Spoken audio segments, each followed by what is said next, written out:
So yun mga lods, update sa ating pagtanggal ng pintura So ayan.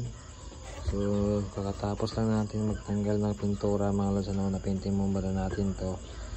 Then power spray. Tapos pagkatapos ng power spray mga lods ay nagliha na rin tayo. So ayan nalihan na natin ito ng 120. So ayan so may guhit na ng liha.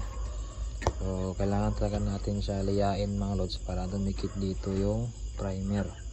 So ayan yan. Yung ibang pisa naman mga lods nandoon sa loob ng bahay. So ipapakita ko sa inyo mga lods. Ito yung kanyang chassis, nauna na siya, nalinis mga lods.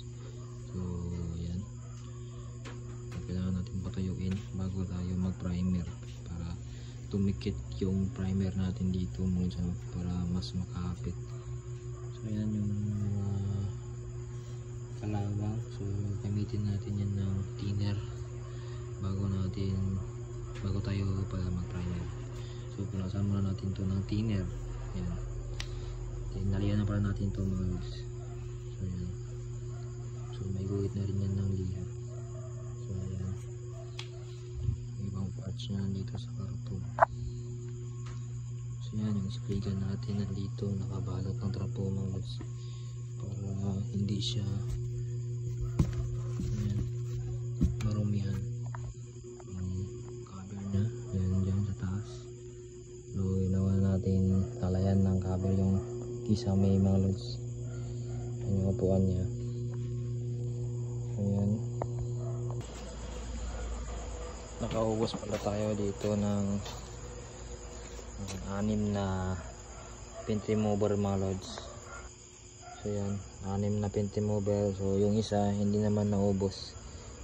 Gagamitin pa natin to doon sa kanyang potres na dalawa So dalawa na lang yung ating pipinturahan mga lods na ipa-primer So ayan, so bali 6 na yung nagasto natin na paint remover. So tag 95 yung isa. So yan yung presyo, 95. So sobra 500 yung nagasto natin. O yung nagasto natin yan. So ayan, hindi na natin yan bibilangin mga lods. Basta si lods na yung bahala sa atin Lods, nakikita niyo yung presyo. So ayan, so bukas magpa-primer na tayo. Mag-video rin tayo bukas mga lods. So yun mga lods, yun lang muna i-share natin mga lods.